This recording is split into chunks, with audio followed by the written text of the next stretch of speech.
Welcome to Metal Invaders with your host, Warlock Sunny Bellavance. For this week's episode, we receive a very special guest, Mr. David Vincent. David Vincent is the classic Mordid Angel frontman whose return to the band in 2004 marked a new Mordid era for the Legend of Dark fan. He is regarded as the quintessential death metal frontman by true connoisseurs of the genre. David is also known as Disco D and as the bassist for the Jenny Touchra. Vincent contributed lead vocal on the opening song Blood Fire War 8 on Soulfly 2008 album Conqueror, and this will be the opening song for this very special episode.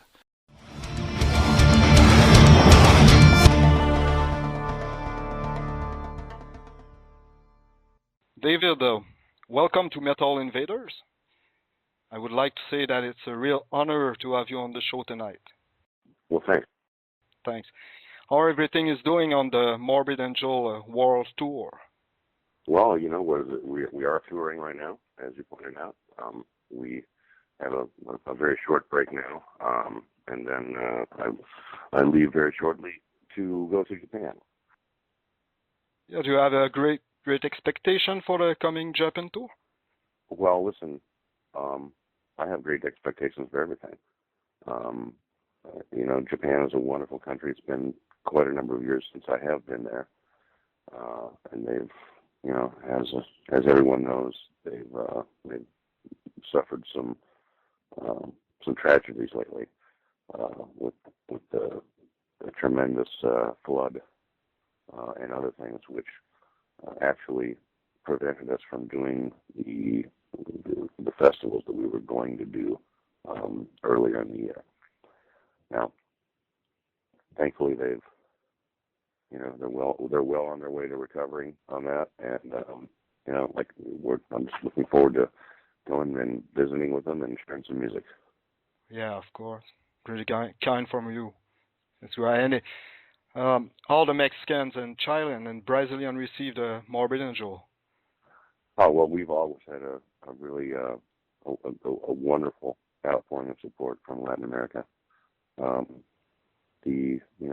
It's really interesting how the different cultures embrace music differently, and their level of excitement and their level of commitment to the bands that they love, honestly, that's very awesome for me because, see, in addition to being a musician, I'm also a music fan, and the bands that I like, I go crazy for. So I think it's cool that, you know, I like being on both sides. I like being on the stage and receiving it, and I like being in the audience and giving it. So. Do you have an example of the last show you've been watching and enjoyed? Well, yes, as a matter of fact. We were at the festival that we were playing called Brutal Assault. It was over in the Czech Republic. And there was a band that I've been listening to quite a bit lately, a band from Greece called Septic Flesh. I really liked the band a lot. I had never met them before. I had the opportunity to meet the guys, and I watched a good portion of their show from the side of the stage. And I'm a bigger fan than I was, before then. So. Really cool stuff. It's great. It's great to know that other musicians can, watch other musicians playing. It's fucking fantastic. Oh, yeah.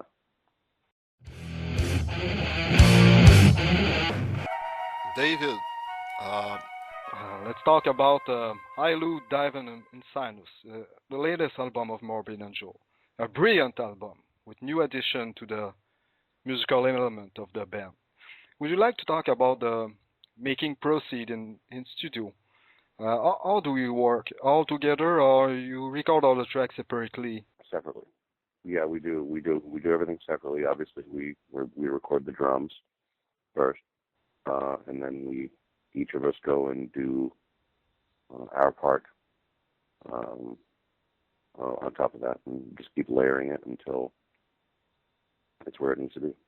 And in studio, is it difficult to tell to a guitarist talented as Trey that that riff could be different, or how deep member of Morbid Angel interfere with, if I could say that, in the work of the other musician? Well, I mean, we all write and we all contribute to to the parts that are our expertise. Obviously, I'm playing bass, I'm singing, and Trey plays guitar, Destructor plays guitar, Tim plays drums. So I mean, we all do our part to make the complete package. Yeah, so there is no ego problem, if I could say, in the band. So it's Oh, I don't have a problem. yeah. I don't know what you mean. I mean, we're all artists and we all explore things and we present, hopefully, the maximum amount of passion and feeling in each song that we do. What is the meaning of the title of the album, Hailud Divinum Insanus? What is the meaning of behind that title? Well, my normal answer for this, I don't like spelling everything out, but it really is. I believe that creativity is something that's a divine thing. Okay? It just so happens that Morbid Angel's creativity is insane. It's crazy. So it basically means something that is, something that is insane and divine. And there is this huge polemic, if I could say this, about the incorporation of techno element in the new Morbid Angel. And I personally believe that fans are maybe just not ready, and that phenomena happen every time Morbid Angel release an album. If I compare Altar of Madness to Bless Are the Sick, I will find many differences musically speaking. But people seem to to always jump to conclusion like they have changed, they slow, they blah blah blah.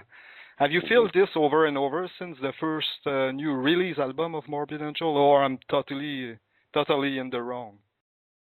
Well, I mean, we always have surprises, yes, and we always just enjoy continuing to add new things to this huge Borg called Morbid Angel. I'm not ashamed of it. Sometimes things catch people, and it's a bit surprising. And then sometimes it's easier, sometimes it's more difficult, but it's really nothing new. I've heard interesting comments over the years, and people end up getting used to things. I mean, I don't think that we're obviously not a techno band. We're a guitar and 2 guitars, a bass, and a drums band, and that's what you hear on all of the songs on the record. And people, maybe since you're back from the genital tour, people tend to say that, if I can say that, you are responsible for this incorporation in the music. Is that all true, that it's coming from you? Well, no, I think it's really important to note that Genitorture is my wife's band. It's not my band. And I did help her out for a number of years, but I mean they're very separate things. I mean that her band, what she does, how she approaches her artistry and entertainment is much different than what we do. And the songs that I believe that you're referring to on the record are songs that Trey wrote, and Trey was not in the China Torturers. Yeah, okay. I think it's a brilliant album, as I said before. How the new album is from your perspective, and what was your expectation about it first, if any, when it was released? Well, I don't have any expectations. The expectations come from others who expect things, and usually we give them something that they don't expect. That's the kind of band that we are. We don't have records that sound with one specific formula time and time and time again. There are a lot of bands who do that, who sound, virtually identical on each record. And so, if that's the kinds of things that people are looking for, there's definitely plenty of options out there for that. That's just not who Mordid Angel is.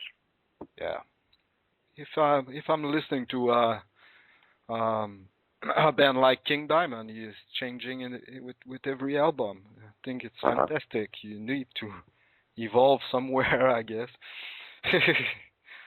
Well, some people feel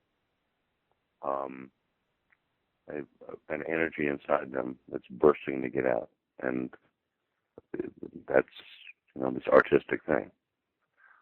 Some people are really good musicians, and they think about music, and they think they work to like these shredder guitar players, I guess is the best way to say it. And they practice all the time, and they mathematically create songs that are very interesting, very difficult to play, arduous. And then there's those who are just fans of music and think, well, it would be really cool to be in a band, and well, let's write some songs, but they don't, maybe they don't have the drive on the inside to be original, or to be able to craft something that is uniquely theirs. There's all kinds of different people in the world, and different people do different things. I like a little bit of all of it, but for me, things come out, and I don't second guess things so much. I just try to feel it.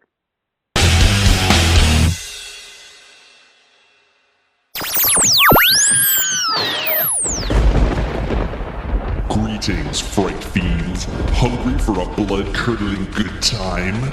Well, Terror Transmission brings you horror movie commentary like no other podcast. Listen in as your handsome hosts examine all of your current and soon-to-be favorites from the past. Tune in through iTunes or the show's official website, www.terrortransmission.com, where you can also find horror chat, on-site movie reviews, horror DVD release dates, and more. And don't forget to check out Terror Transmission on Facebook, MySpace, Twitter, and Flickr. Terror Transmission, the greatest horror commentary podcast ever. Hey, this is Pete Black. Humans, listen up! It is I, Odorous Urungus. Hello, I'm Angela from Arch Enemy. This is Jen from Janitorture. Hello, this is Angela Rock of the band King Diamond, and you're listening to Metal Invaders on Radio Free Satan. I will now talk about the touring. You have played in a lot of festivals like Heavy Montreal, Tosca Festival, Sweden Rock Festival, and many others. My question is, do you prefer playing in festival or in a more intimate place, and why? Well, I like them both for different reasons. Mm-hmm. I like the energy that I get when it's all my people in like a nice theater somewhere. but I also like the diversity of the audience that you find at these festivals, because not everyone is there just because of Mordid Angel. I mean, they're there for a myriad of different bands, and so it gives me an opportunity to share my music with people who may not be familiar with the band. So that's always cool to see and that's what I like about it as well. I mean, that sometimes I go to these festivals, and when I'm not playing, I'm listening, and a lot of times I'll hear stuff that I'm not familiar with, and it allows me to grow musically. And what do you thought about the Heavy Memorial Festival lineup? You have listened to a lot of band there?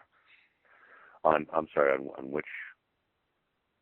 Heavy Montreal Festival. Oh, the festival that we just played. Yeah. Yeah. Yeah. Well, I mean, we played right before one of my favorite bands of all time. Yes. I mean, how can I be upset about that? It was the first time you guys seen Kiss live? Oh no, I've seen them many times, but I've never shared a stage with them. And it's one of your your dream that you realized there. Well, I don't listen. Well, I don't know about dream, but certainly, it was an honor to be able to share a stage with Kiss. Absolutely. Now I would like you to talk about Pete Commando Sandoval. How is he recovering? Well, that's a good question. I actually need to call him tomorrow. I didn't speak to him last week because I was still out of the country, but my assistant did, and he said that he sounds good. He sounds lucid. He sounds like he's getting better. So great. It is great. It is great. He's a great guy, and none of us, I don't think anyone in the world wants to see him in pain or suffering or having to, deal with the challenges that he has had to deal with here in the past several years. So of course, we're ongoing in our well wishes for Pete. Mordid Angel are selling T-shirts to raise money for Pete's medical bill. Where it's available? Well, right now it's available online, but we're going to take them on tour as well, and we're just giving him, all the proceeds because his medical bills were extremely high, as you can imagine. So we're our ongoing commitment to Pete, as I said, is we're doing everything in our power to make sure that he's comfortable, that he's following the recuperative directions given to him by his doctors, and that he's not in a situation where he needs something, or he has other bills that he can't pay or whatever. So we all want him to get better soon. Yeah, we wish him the best. And he knows, and he does appreciate all of the well wishes that he's been getting from all over the world. I mean, he knows that people are thinking about him, and it makes him feel very good inside. So keep those wishes coming.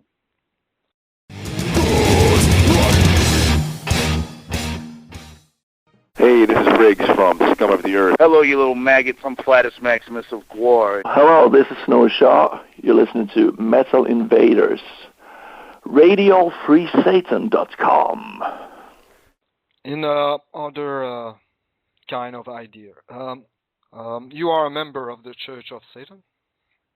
Indeed.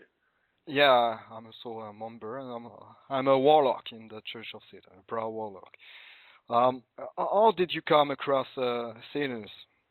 And what was your very first impression of the Satanic Bible by Anton LaVey?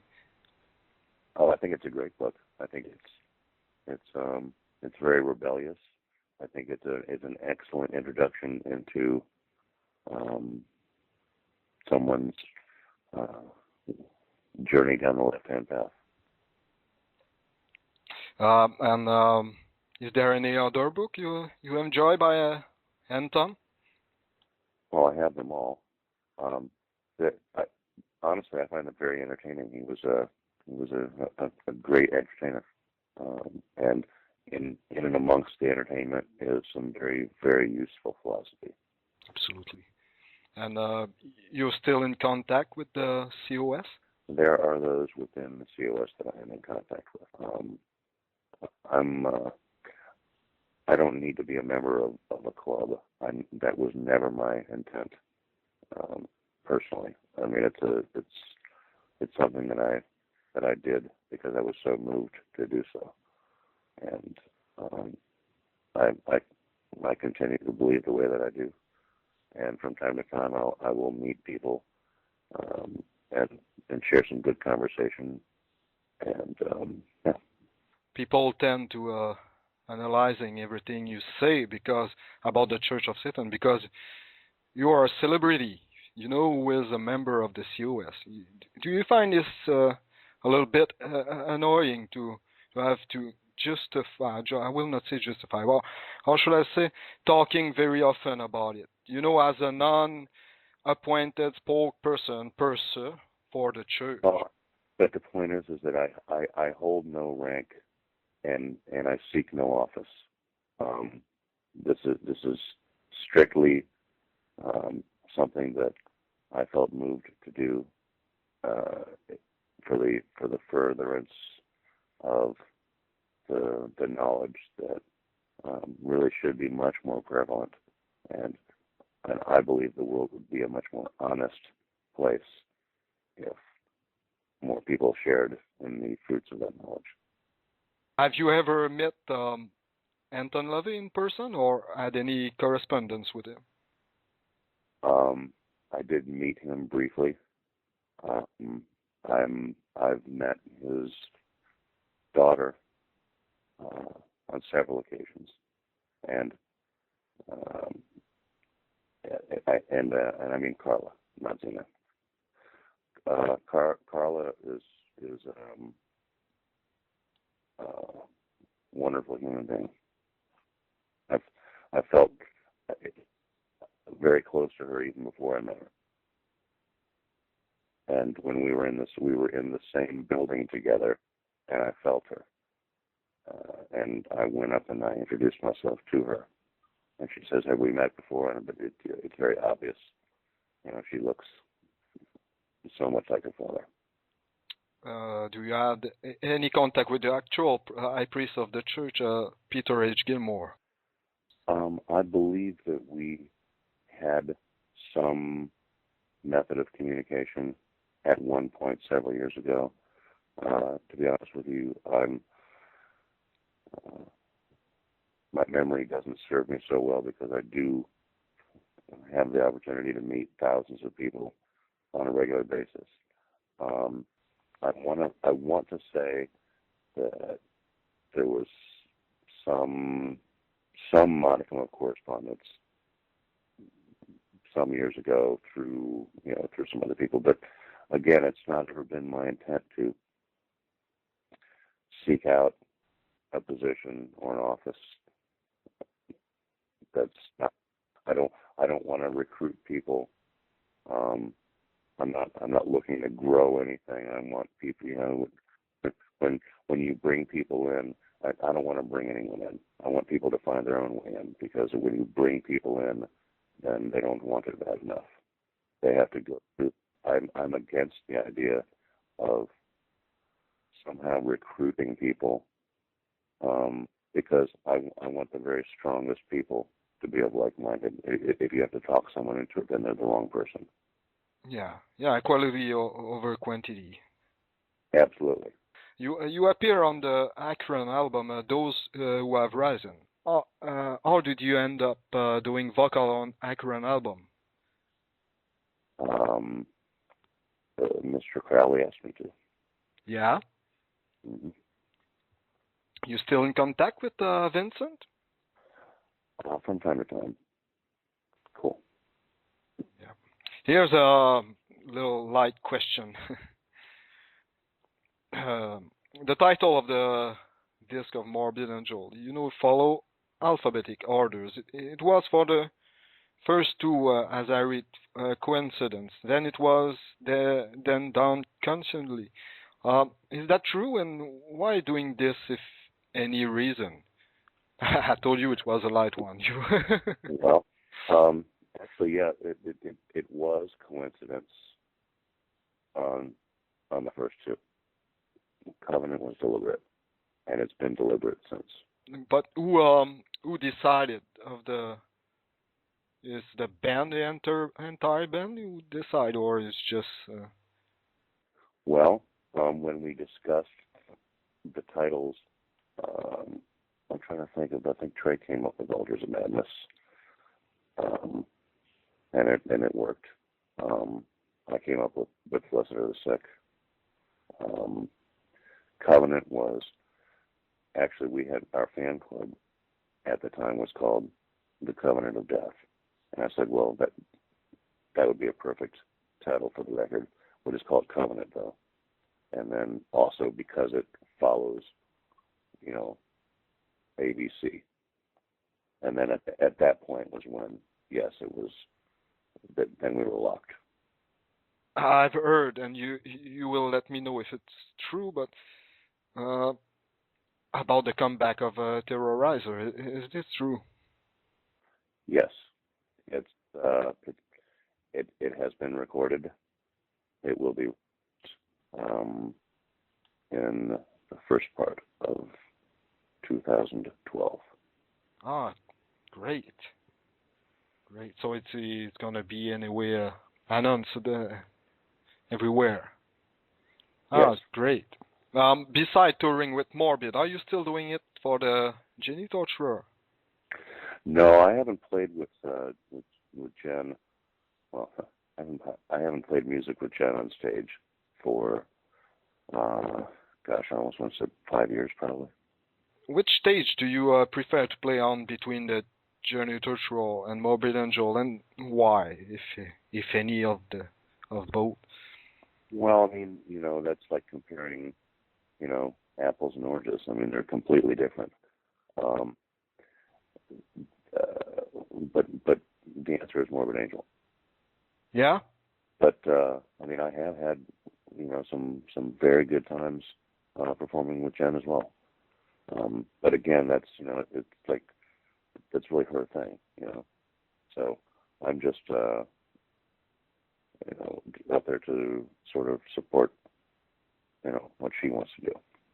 It's really great to have you back on Mordid Angel. Thank you. I would like to conclude this interview. First, I would like to thank you so very much for having accepted my invitation. It's really more than appreciated, as I said. Thank you, Sonny. Very kind. Thank you. Anything else you would like to add for our listener? Well, certainly. I mean, obviously, when you do a podcast, it goes all over the world. But we are looking forward to coming back and spending more time with our Canadian friends in the very near future. Thank you very much again, David. Thank you, sir.